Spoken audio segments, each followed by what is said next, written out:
Morning. Welcome to a kind of rainy London time. Good morning, good afternoon, good evening, wherever you happen to be in the world. I know there's lots of different time zones involved here. Okay, so first things first, get your phones switched off. If you've got the luxury of having a battery, take it out, get that thing really switched off so you're off the grid completely. There's a bit of note-taking today, maybe, if you want to. I mean, it's just so you can remember, so make sure you've got a pen and pad ready to rock.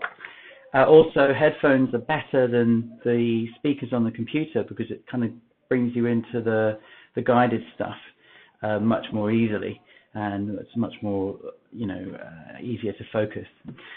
We've got a small bit of learning today, so we've actually got a chance to do two practices, which is great. So I'm going to start off immediately with a pause, so we're all going to do a pause together. I want to say also that this is session 3 of 8, and if you've missed the first 2, you'll get an email after this session, probably in a few hours' time, and you'll have links to all the other sessions. So what you need to do is just to go back and do session 1, do session 2, and you kind of caught up, and then you're kind of in the sort of weekly session kind of plan, which is where you want to be, because the weekly sessions help you to kind of commit to a daily practice, and that's why, because we kind of use this as a sort of, it's kind of trying to give you a routine, really, trying to put this sort of small amount of practice into your daily lives, and you'll get to see me every week and actually do a practice and get a bit of learning as well. So most of you probably already have meditated with me. If you haven't, you're going to have to just roll with it this one time and try and see if you can do this, okay? What you need to do is get yourself sitting down so you can't actually keel over and fall asleep. If you've got an okay back, take your back off the back of the chair. Get your hands. You're going to use your body. Again, you're going to use your physiology to create focus. Get your hands and put them on your thighs. Maybe give your hands a bit of a wiggle so you can feel that sensation. Also put your feet flat on the floor so you can kind of feel your whole physicality. You're feeling everything, top to toe, if you like. Close your eyes down. It is possible to perform mindfulness meditation or meditation with your eyes open, but it's much easier to do with your eyes closed. So close your eyes down and use that act of closing your eyes down to kind of bring yourself inside, if you like, kind of bring out a sort of introspective look. And breathe in through your nose. The reason we breathe in through our nose is because there's a nerve in the nose that's connected directly with the heart, and it's the easiest way to become instantly physically aware of your breathing. I mentioned a lot of this in the first session, so this may be repeated for some of you. And really allow your breathing to do its thing. Allow it to slow and allow it to deepen and allow it to lengthen. Your breathing knows exactly how much oxygen you need. It's completely infallible in that respect. So just let it do its thing. You'll find actually that in this seated position you need very little oxygen, in fact. And as you kind of come to really picturing, if you like, really viewing your breath coming in to the boundaries of your body and really picturing in your mind's eye, viewing it going out of the boundaries of your body, really sort of seeing it come in, feeling it come in, and seeing it go out and feeling it go out. Try and focus, bring your focus to that. And if you get distracted, if you get like a thought or the urge to giggle or a memory or a feeling or an emotion or a pain in the body or whatever, a sound inside the room, a sound outside the room, the trick is not to fight it. All you simply do is allow yourself to be distracted long enough to note what you're being distracted by, and then bring your entire cognitive awareness and all of your attention back to your breathing, okay? So what I'm going to do is I'm going to time 60 seconds, and I'm going to challenge you, and this is a challenge that is easier to do the less hard you try to do it. That's very important. So you're not striving. This is easier to do the less hard you try to do it. So it's a very paradoxical challenge, if you like. Challenge is probably not even the right word to use. So just allow yourself to focus on your breathing, and I'll time 60 seconds right now, and then we'll get on with the learning for the lesson. So here we go, I'll time 60 seconds. Nice, slow breaths. Really watching the breath come in, really watching the breath come out. And if you get distracted, allow yourself to be distracted, and then bring yourself back to the breathing, okay? So here we go, 60 seconds, here we go.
Okay, so let yourself come back to clock time. You can wiggle your fingers, you can wiggle your toes, you can come back quick, you can come back slow. There's no particular rush here.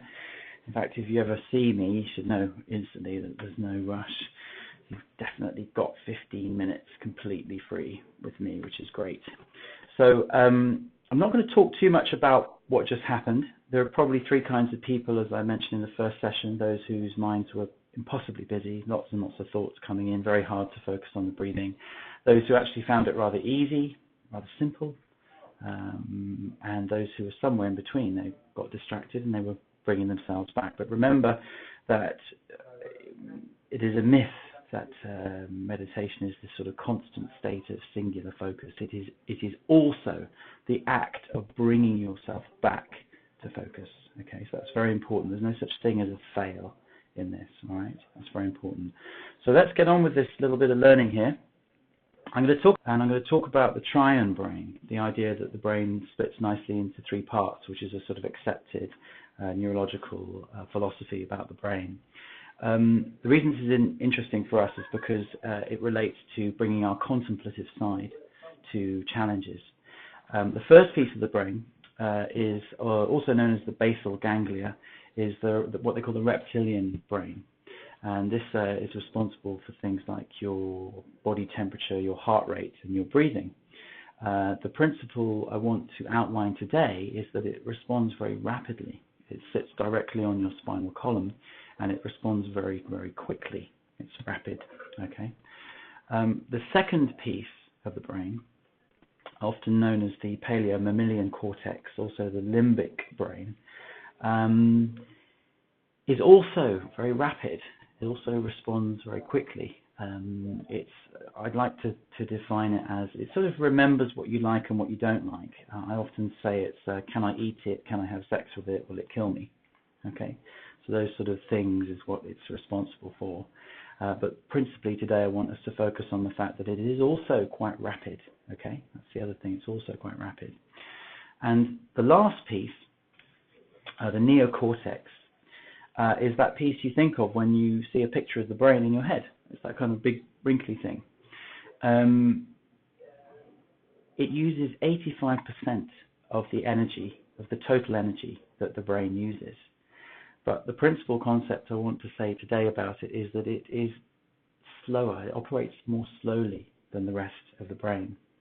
And the reason this is important for mindfulness and emotional intelligence training is, I'm sure every single person watching this has an email and regretted it. And what we do with mindfulness and emotional intelligence training is we bring our contemplative side into the equation. It's not quite as simple as just slowing down, although that helps enormously. But essentially what you do with mindfulness and emotional intelligence training is you enable your more contemplative side to become part of your decision-making process more rapidly. So you're not sort of reacting, you're also contemplating as well. So you're bringing your contemplative side to be challenged, okay? So I hope that makes sense. That's the triune brain. So remember that, write that down if you like. You've got the reptilian brain, the first piece, and you've got the mammalian cortex, or the limbic system, the second piece, and then you've got the neocortex, the third piece. Fast, fast, slow, okay? The third piece takes the most energy, but it operates much more slowly. It's got all the interesting stuff in it, really. I'm not saying that those other things aren't interesting and important, because of course they are, but the neocortex is a very fascinating piece with regard to cognitive processes and all sorts of wonderful things. So that's why we practice emotional intelligence and mindfulness, because we try to bring our more contemplative side more rapidly into the challenges that we face on a daily basis at work and at home and anywhere, in fact. Okay, so that's a very simplified version of the brain and a very simplified application of mindfulness and with relation to the brain. Okay. Now what I want to do is give you another practice. This one I think is super useful for business and for work. It's basically, what I'm going to do is get you to relax a little bit and just count how many breaths that you take in 60 seconds. The reason for this is, if you write down that number, in almost any scenario, I feel as though well, not all scenarios, okay, so, but a large proportion of scenarios, it's okay to take a minute for yourself out, all right, to come to a calm sort of state and take a minute out. If you know how many breaths it takes for you to pass 60 seconds in time, then that's kind of a useful piece of information, really. So what I'd like you to do is to get into a kind of relaxed position again, like you do before. Get into the position you get into when you meditate. You're going to become very familiar with this anyway. So put your hands on your thighs. Some people put their hands together and in between their legs, which is also totally fine. Feet flat on the floor. Maybe back off the back of the chair if your back's okay. If not, you can put your back on the back of the chair. That's fine. But just essentially so you can't keel over and fall asleep. Again, allow your eyes to close down. Again, breathe in through your nose. And again, allow your breath to lengthen and allow your breath to deepen and allow your breath to slow. You can really let it do its thing. Really let yourself come to a calm restfulness. And I find it very useful to picture the breath as having three parts to it. You know, the part one is breathing in, and there's this point where you're sort of not breathing. You're kind of turning around. There's kind of no breath. And then there's the part when you're breathing out. I sort of like that idea because you can sort of feel the pace of it like that. There's this breathing in and then this sort of turning around moment and then this breathing out movement. And that's one whole breath. So just to make that clear, when you're counting your breaths, you're counting the entire process in, turn around and out. So by now, hopefully your breath is relaxed a little bit and you yourself are relaxed a little bit as well. So what I'll do is, as you really picture the breath coming into the boundaries of your body, and as you really picture the breath exiting the boundaries of your body, I want you to count. I want you to count how many breaths that you take in 60 seconds. So I'm going to time it for you. I'm going to time 60 seconds. And all you need to do is just slowly, gently breathe, and just simply count the number of breaths. So here we go. I'm going to time 60 seconds, starting from now.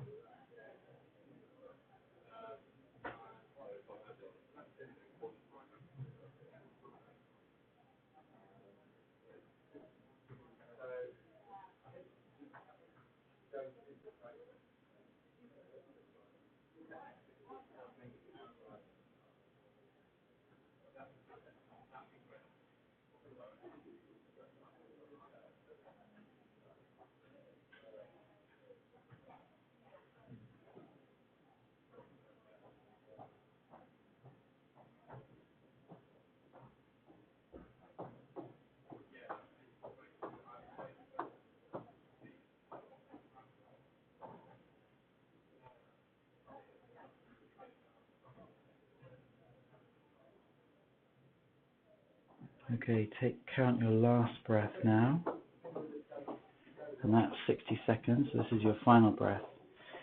And when you finish your final breath, just allow yourself to come back to clock time. You can wiggle your fingers, you can wiggle your toes, you can come back quick, you can come back slow. There's no rush here.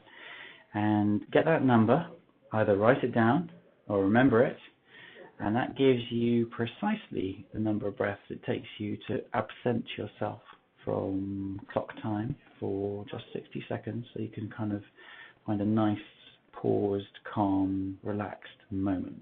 Okay, so I hope that helps. So if you haven't seen sessions 1 and 2, do please go back and review those. They're only 15 minutes long. I hope to see you next week. Please feel free to share the link that we send you with anyone you like, or tweet or whatever you want to do. Just feel free to do it. We're trying to give this out as a free service to people. And remember that you're seeing the whole process of 8 15-minute sessions. So it's a whole thing in its own right. 8 weeks, 15 minutes a week.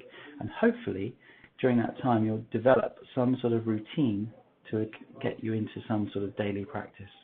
Okay, so I know you guys are super busy. That's your 15 minutes up and done. And so you can always contact me. You can send me questions. You can, anything you like. I'm very easy to contact. Remember the triune brain, okay, the 3 pieces, the reptilian brain, the limbic system, and the neocortex. The neocortex operating slowly, and thus us using mindfulness to bring it into our decision-making process. Okay, thanks very much, guys. Take care, good luck, and see you next week.